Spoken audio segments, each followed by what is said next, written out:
We didn't talk about one country yet, which is in a certain a part of Europe and a part of Asia, which was one of the two biggest nations in the world. What do you think, what kind of a role does Russia play, does Putin play in this big new game? Actually, I think you know Russia better than I do. But I'll give you my answer, and I want you to please let me know whether you agree or disagree. I want you to know that my book, this Chinese Challenge to American Primacy, Has China Won, has just been published in China. In fact, it appeared in Germany and China at the same time in October this year. And the delay in publication in China was due for many reasons. They had to cut out several parts of the book, of course, which is normal in China. But one part they had to cut out was a section on Russia. Because what I said in this book, Has China Won on Russia, is that right now there is a very close friendship between Russia and China, which is true. But in the long run, the country that has the most to worry about China's rise is the country which has the longest border with China, and the country with the longest border with China is Russia.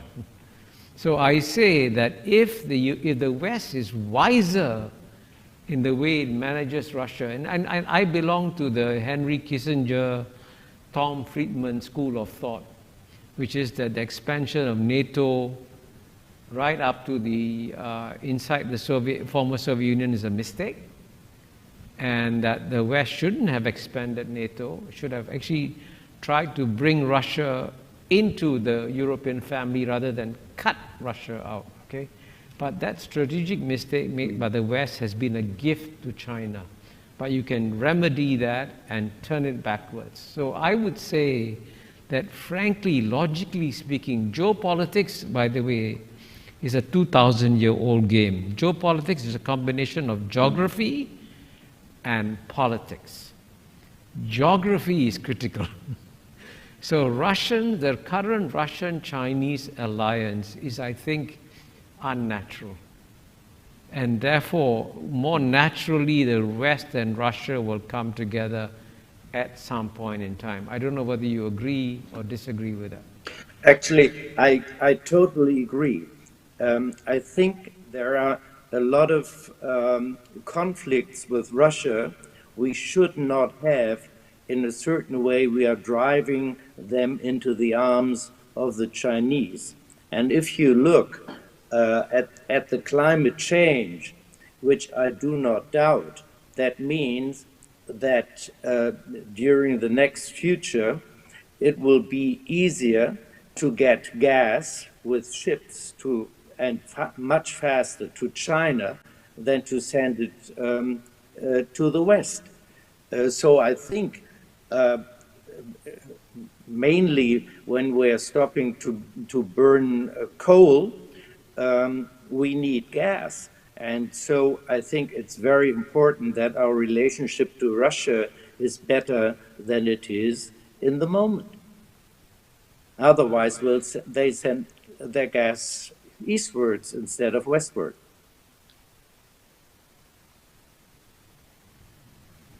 Right, and if we can sort of turn the lens away from, let's say, the US and the EU and Russia towards somewhere closer to home, where does India lie in all of this? How does it place itself?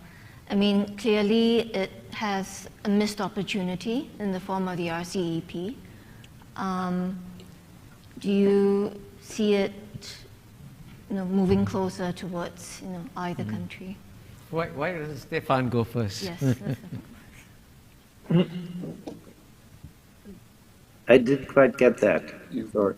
Yeah, so how does this impact? Actually, you are the expert on India, not me. We did enough work to try to understand what's happening in China. Yeah. Well, I cannot claim to be an expert on India, but I can claim to be Indian. So the India is in a very interesting place in this US-China contest. Until June 2020, India was moving towards a position of trying to be very careful about maintaining good relations with both sides. Then there was an accident in June 2020. Several Indian soldiers died in a clash at the border, and that completely changed Indian public opinion. So Indian public opinion today is very anti-China. And so before the June 2022 incident, the two leaders who had spent more time talking with each other face to face were Prime Minister Modi of India and President Xi Jinping of China, and they got along quite well with each other. But after June 2020, that's now 11 plus 6, 17 months, Xi Jinping and Modi have not been able to meet. So the question is whether or not India will completely join the United States side against China, which is possible, but I think it's unlikely, because I think it's in India's national interest to try and keep its options open. So for example, to give you one example of complexity, the US Congress has passed legislation that says that any country that buys weapons from Russia, including S-400 missiles, will be subject to sanctions from the United States. India has bought S-400 missiles. So technically, the US government has to impose sanctions on India. So that's an example of how the Indians cannot completely put their eggs in one basket. And if you read the book that Jaishankar, the foreign minister, wrote, which I reviewed for the South China Morning Post, you will see in that review, I quote sentences from his book where he says, yes, India is a member of the Quad, but is also a member of the BRICS, which has China. It's also a member of the I forget which comes first, India, China, Russia dialogue, which happens also. So India, I think, has a foot in many camps. And Stefan, your views? Well, actually, do you think that the Chinese government cares about what, let's see, the feeling in other countries about the rising power of China is? Do they think we don't care what they think, or do they see that, for instance, politics in Hong Kong raises the fear of towards China in Western countries, so that you can? Do you think they do not care about what the public opinion in other countries is? Well, my response to that, I'm glad you mentioned Hong Kong. Hong Kong is a very typical example of how the misunderstanding arises between the West and China and United States and China. Now, I want to go back to my point about there are 193 countries in the world. And of the countries that are concerned about Hong Kong, I guarantee you almost no African country is interested in Hong Kong, right? I do not know of, maybe except for Japan, any other Asian country that speaks out on Hong Kong. In fact, you mentioned India. In this book, Has China Won?, I tell a story of how, I think in 1961 or 62, President John F. Kennedy of United States And Prime Minister Harold Macmillan of United Kingdom wrote a letter to the Anglophile Prime Minister of India, Jawaharlal Nehru, and said, hey, we understand you're going to invade Goa. Don't invade Goa, please. Let Portugal run Goa. I think within a week or two of receiving the letter, Nehru invaded Goa, took back Goa, and said Goa belongs to India, please. So in the same way as Nehru thinks that Goa belongs to India, Chinese think that Hong Kong belongs to China. And as far as I know, apart from the Western countries, in no other, out of the 193 countries in the world, take out the Western countries, the remaining countries don't say anything about Hong Kong. And also, this is another important statistic, only 12% of the world's population lives in the West. 88% lives outside the West. So in terms of your point about does China listen to opinions, I think the Chinese pay attention to the 88% figure. And I think that's what is missing in the Anglo-Saxon media, an incapacity to understand that 88%, the thinking of the 88%.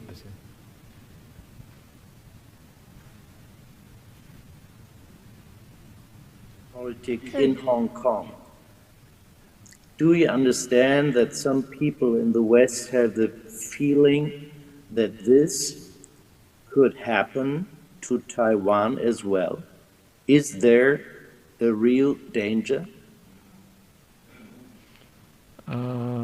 Well, the danger of Taiwan, to put it very bluntly, is the danger of a nuclear war. Because we have had peace across the Taiwan Straits for 50 years, primarily because the United States reached an understanding with China called the One China policy.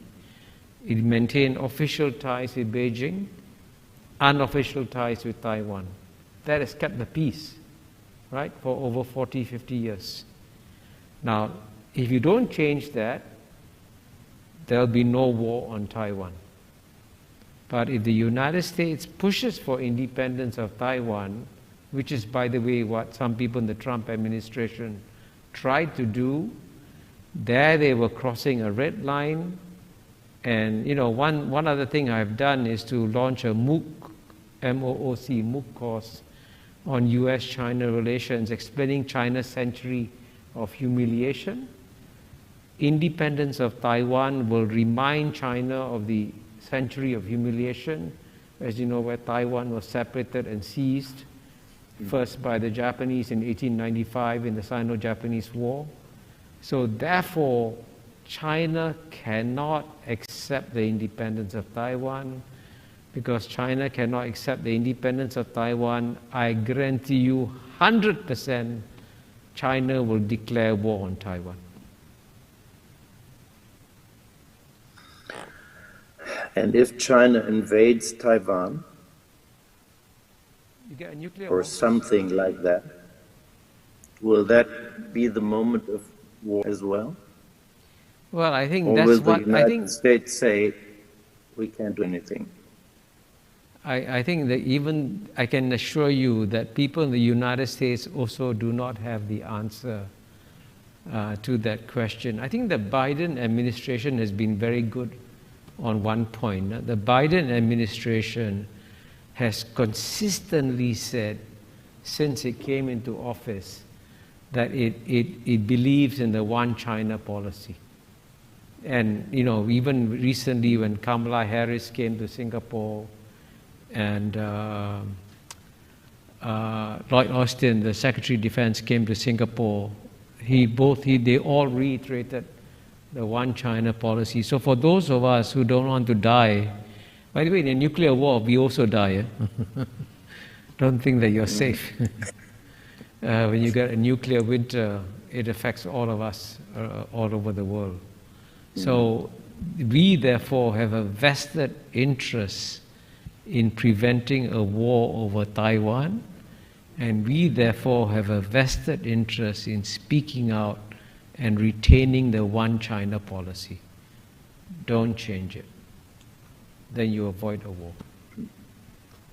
Right. And on that rather Don't you sobering think that note, yeah. Yes, because of the strong connections, economic connections between China and the Western world, it could help to prevent a war, because everybody knows before some tanks roll, we'll have an economic crisis in the world as big as it has ever been. Well, I think,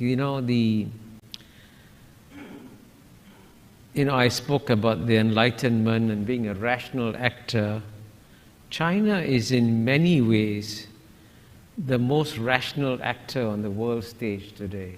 I mean, China calculates its national interests very, very carefully and works it out and tries to, over time, it doesn't get results, it has setbacks all the time.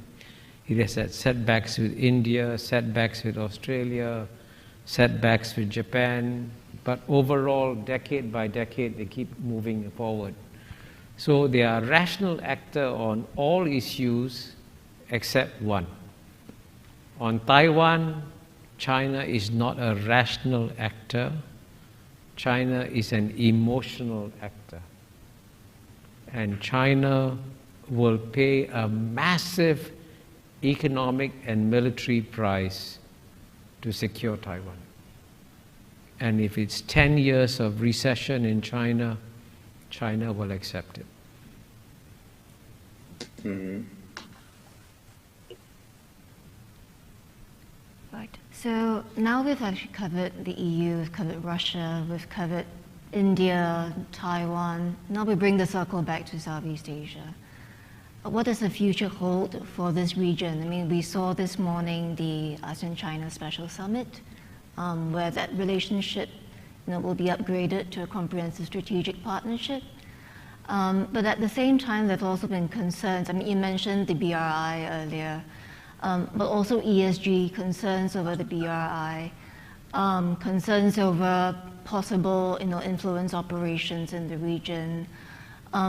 So various things which kind of are at the back of Southeast Asians' minds when they deal with China. What's your recommendation on the way forward? Yeah, I think you should ask Stefan more questions too.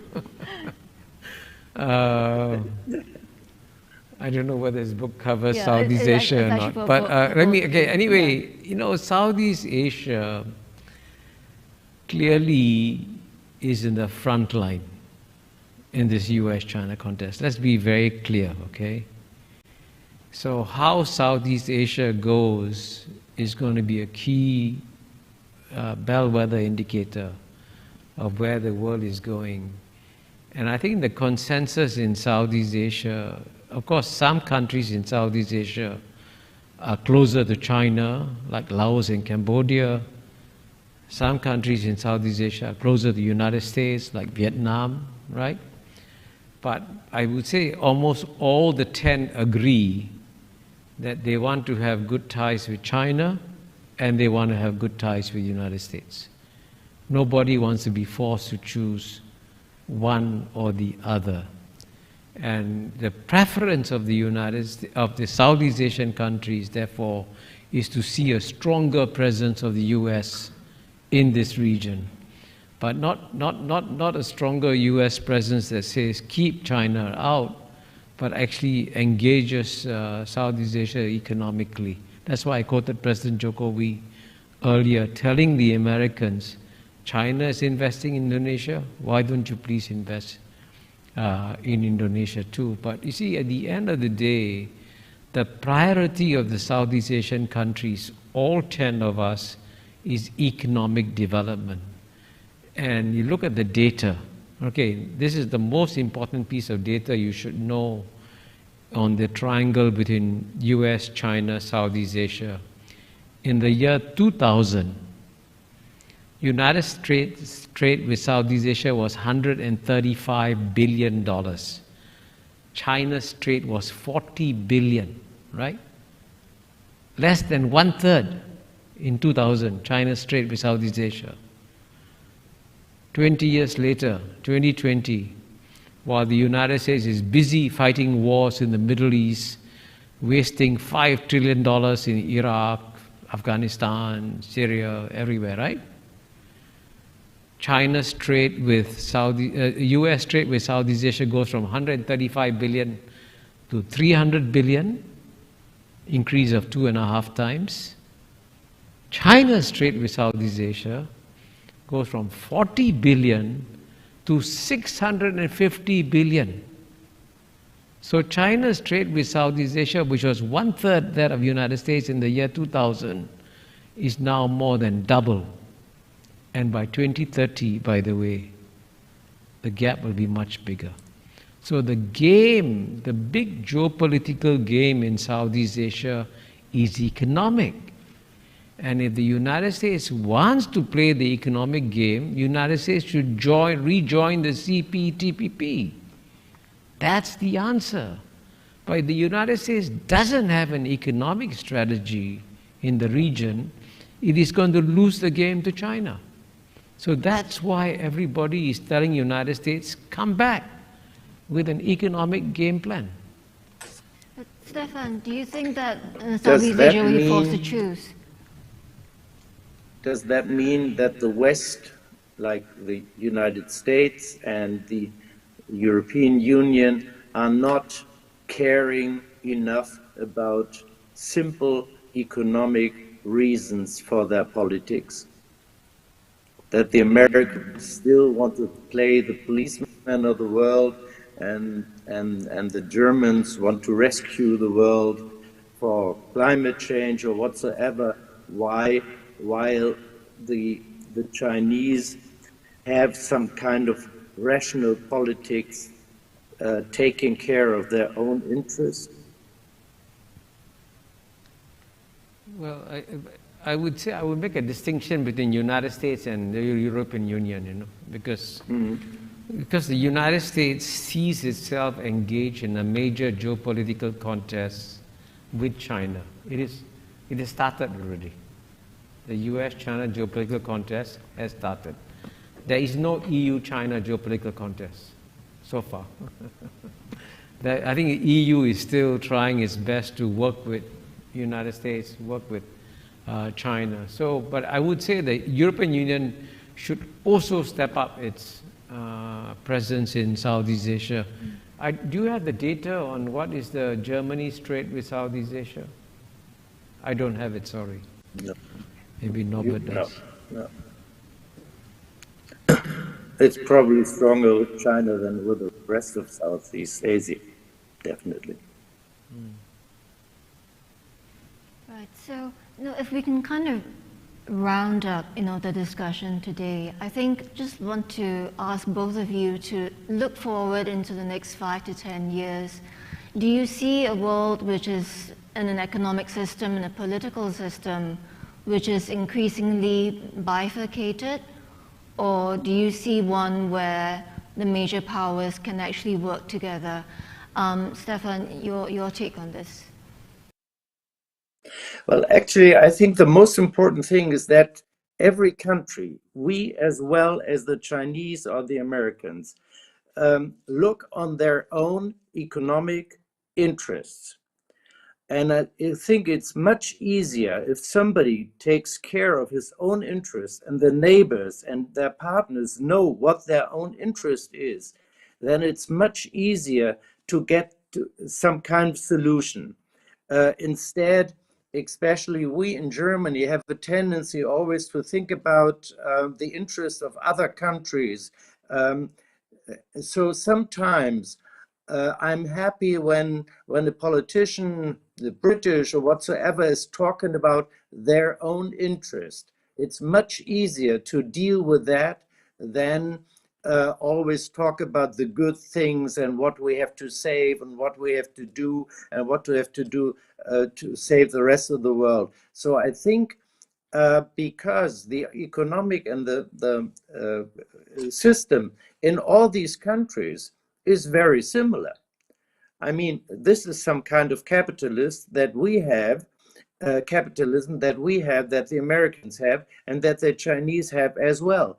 And those are more or less the same rules. And the moment as you is our interest, and because of this is our interest, you should see that this is our interest, and so that we can do some kind of a contract, or they're all businessmen. I think when we look a little bit back into the business itself, it could help um, as far as the relations are.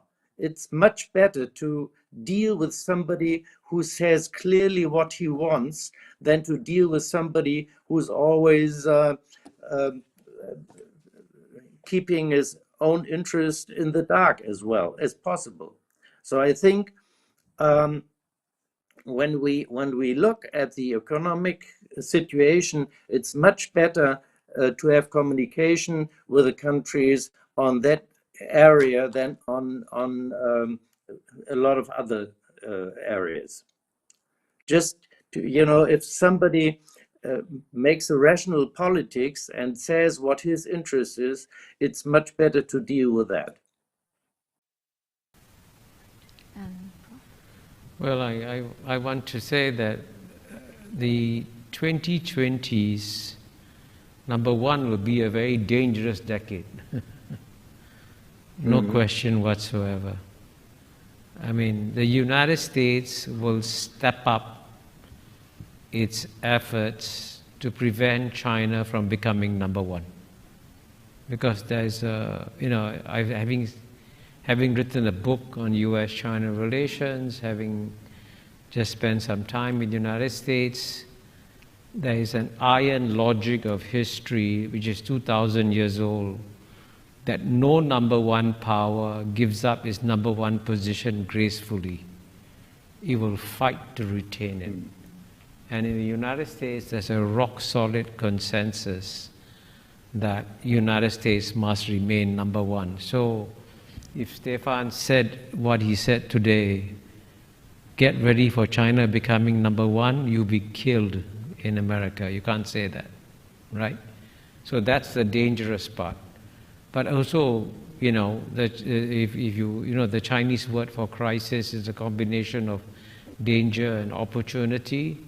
There's also an opportunity, and here I want to emphasize that there's an opportunity for Europe to play a leadership role in the world in the next 10 years. And frankly, what we need is for the rest of the world, the 6 billion people who don't live in the United States, who don't live in China, we 6 billion people have got to come out and create a common set of rules, multilateral rules, that hopefully will ensure that even as the US-China contest gains momentum, that they stick to some rules and not violate those rules. And that's the role of the rest of the world. And in the rest of the world, the third strongest actor on the world stage is still the European Union and the European countries. So I hope my goal, one reason why I was happy to participate in this forum, is to send a message to Europe. You should step up and provide more leadership to this world to prevent this dangerous decade becoming too dangerous.